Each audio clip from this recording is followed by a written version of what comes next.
Hello friends, आज हम discuss करेंगे the woman in white written by Wilkie Collins. Wilkie Collins एक English novelist और प्लेराइट थे और इनकी जो बेस्ट नोन वर्क्स है द वुमन इन वाइट और द मूनस्टोन है। ये विल्की कॉलिंस का 5th पब्लिश नॉवल है। इसे लिखा गया था 1859 में और पब्लिश किया गया था 1860 में। इस नॉवल को सेट किया गया है 1849 से लेकर 1850 के बीच में और जगह है इंग्लैंड। इस नॉवल का जॉनर जो है वो है सेंसेशन नॉवल या फिर हम मिस्ट्री नॉवल भी कह सकते हैं। इस नॉवल का थीम जो है वो है unequal position of married women in law at the time of Victorian पीरा। अब इसमें दो चीज़ें हैं।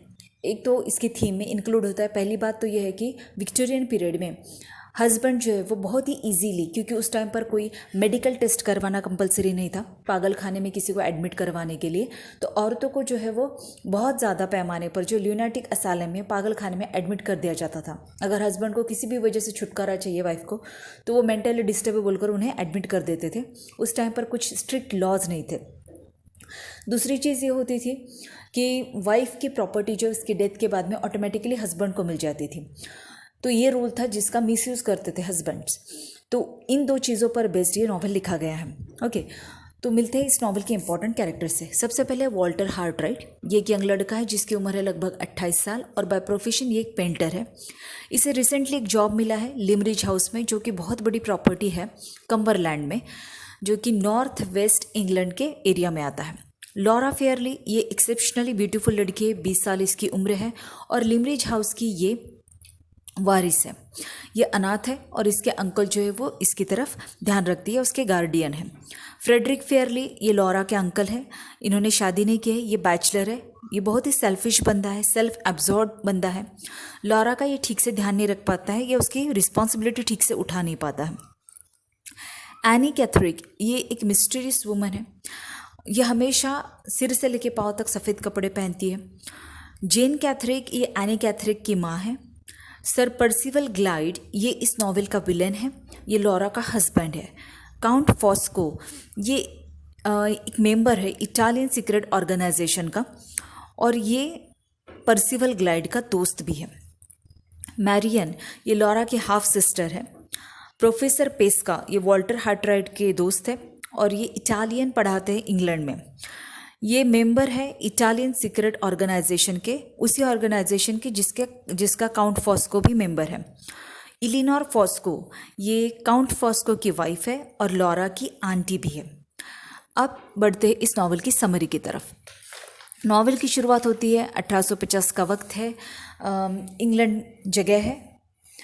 एक यंग लड़का जिसका नाम है वॉल्टर हार्टराइट, जो कि बाय प्रोफेशन पेंटर है, वो लंदन से आता है और उसे जॉब मिली होती है लिमरिज हाउस में एज अ आर्ट टीचर। और वो लिमरिज हाउस जो होता है वो कम्बरलैंड में होता है और वो बिलोंग करता है फ्रेडरिक फेयरली का, मतलब फ़िलहाल में, क्योंकि लॉरा के बिहाफ पे फ्रेडरिक फेयरली जो है वो उस प्रॉपर्टी की तरफ देख रहे होते हैं। तो समर नाइट होती है, हॉट समर नाइट, और इससे पहले कि वो अपने जॉब की तरफ मतलब लिमरिज हाउस की तरफ बढ़े, उसकी मुलाकात होती है वॉल्टर हार्टराइट की एक औरत से, जो कि सुनसान रास्ते पर अकेली खड़ी होती है। उसने सिर से लेकर पाँव तक सफ़ेद कपड़े पहने होते हैं। वॉल्टर हार्टराइट को ये देखकर काफ़ी अजीब लगता है। एक तो वो अकेली खड़ी होती है, रात का वक्त होता है और उसने पूरे सफ़ेद कपड़े पहने होते हैं। उसे देखकर लगता है कि ये कुछ मिस्टीरियस है या अजीब औरत है। जब वो उस औरत से बात करता है वॉल्टर हार्टराइट और अपने नई जॉब के बारे में उसे बताता है, लिमरिज हाउस का मेंशन करता है, तो वो बहुत ही एजिटेटेड लगती है, चिड़ी हुई लगती है उस जॉब के बारे में सुन के। लेकिन जब वॉल्टर हार्टराइट मिसेस फेयरली की फैमिली के बारे में बात करता है, तो मिसेस फेयरली का जैसे ही नाम आता है तो she loves to listen about her, मतलब उसे मिसेस फेयरली पसंद है, ये समझ में आ जाता है, जो कि लिमरिज हाउस की डेथ से पहले वही ओनर थी।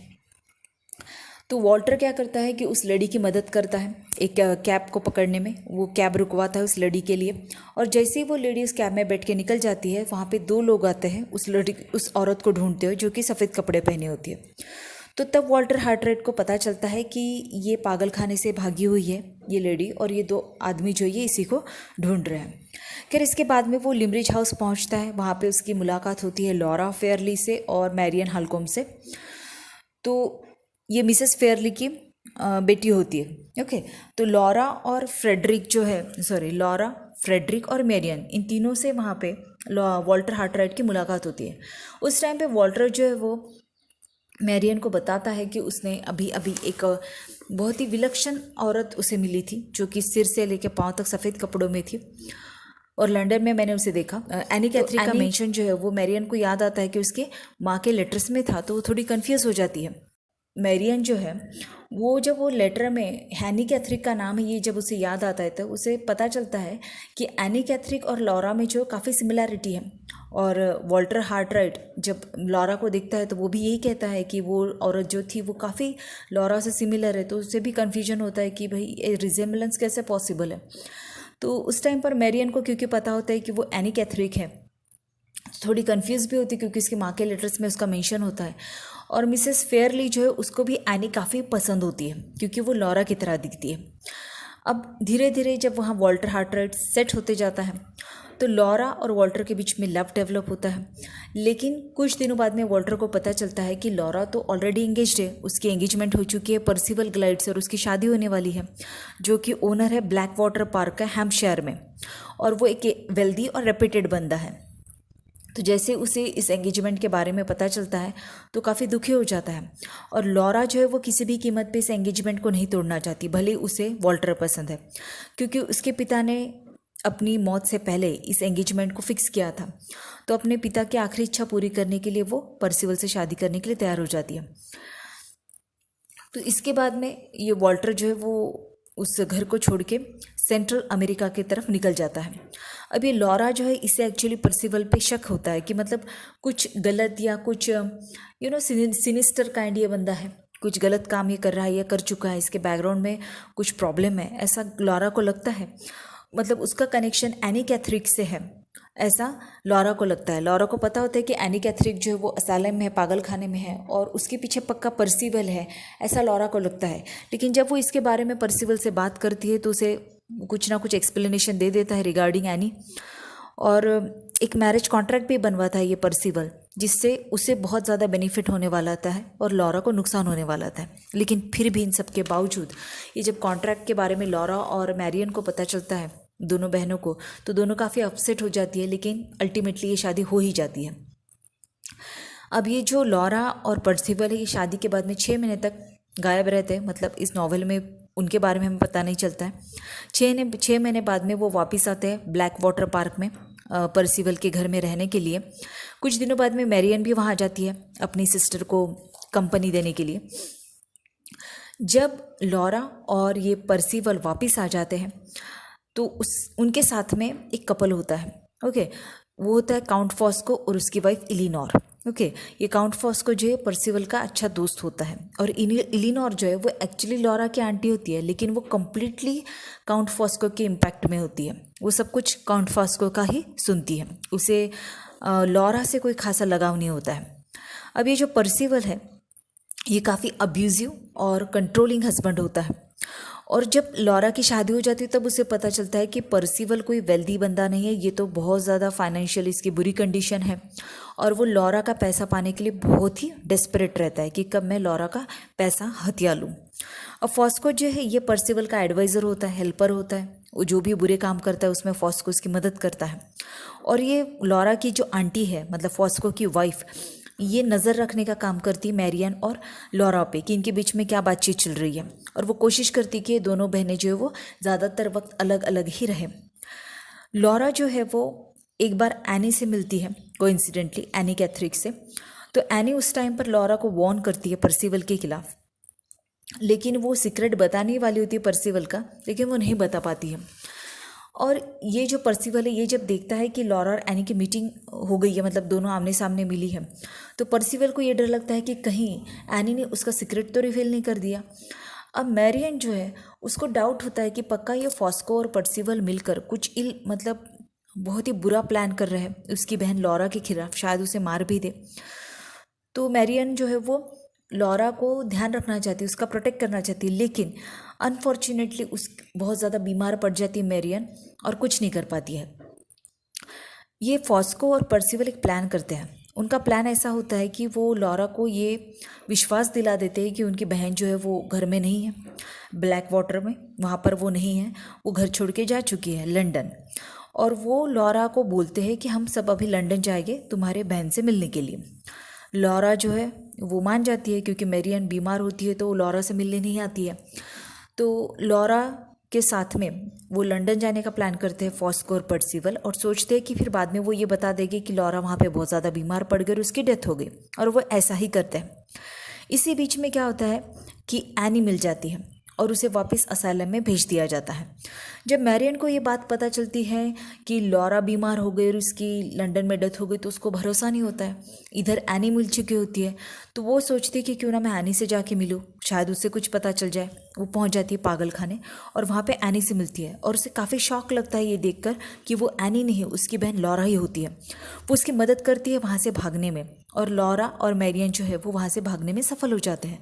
भागते हुए कोइंसिडेंटली उनकी मुलाकात हो जाती है वॉल्टर हार्ट्राइट से, जो कि इंग्लैंड वापस आ चुका है।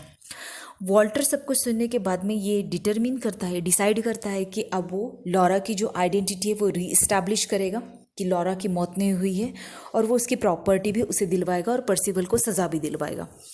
इसके बाद में जब वॉल्टर डिसाइड करता है इस मैटर में कि वो लॉरा की मदद करेगा, तब उसे पता चलता है कि पर्सिवल जो वो एक नाजायज़ औलाद है, मतलब उसका कोई लीगल राइट ही नहीं है किसी भी टाइटल पे या किसी भी पोजीशन पे या किसी भी ज़मीन पे। मतलब ब्लैक वाटर वगैरह जो जगह है जहाँ वो रहता है और बताता है कि वो उसकी प्रॉपर्टी है, तो ये सब उसका नहीं हो सकता क्योंकि वो तो नाजायज़ है।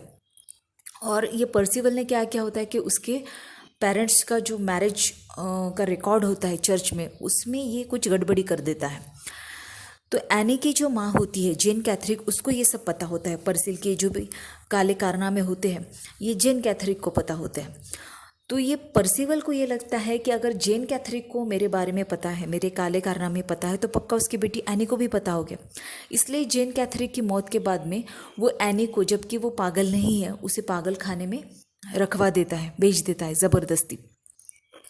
अब पर्सिवल को ये डर लगता है कि अगर एनी को ये सीक्रेट पता है तो किसी ना किसी को बता देगी, इसलिए वो बेचारे को मेंटल असाइलम में रखता है ज़बरदस्ती। इधर पर्सिवल को डर लगता है कि कहीं वॉल्टर जो है वो उसका ये सच जो है वो बाहर न ला दे, तो वो जो भी डॉक्यूमेंट्स होते हैं वो जलाने की कोशिश करता है, जो कुछ भी सबूत होते हैं, और उस चक्कर में वो खुद ही उस आग में जल जाता है और उसकी मौत हो जाती है। अब पर्सिवल की तो डेथ हो गई, लेकिन अभी लॉरा की आइडेंटिटी कैसे इस्टेब्लिश की जाए कि लॉरा जो है वो पागल नहीं है और वो उस लिमरिज हाउस की ओनर है। तो वॉल्टर जो है वो फॉस्को को पकड़ता है और जो कि पर्सिवल ग्लाइड का दोस्त होता है और उससे क्वेश्चंस करता है। तो इस क्वेश्चनिंग के दौरान जो है उसे पता चलता है कि एनी कैथरिक जो है वो लॉरा के पिता की नाजायज़ औलाद थी, मतलब वो लॉरा की हाफ सिस्टर है एनी, और इसकी वजह से दोनों में इतना ज़्यादा रिजेम्बलेंस है। अब लॉरा को बचाने के लिए वॉल्टर जो है वो उससे शादी कर लेता है और वो पेस्का, उसका जो दोस्त होता है प्रोफेसर पेस्का, उसकी हेल्प लेता है।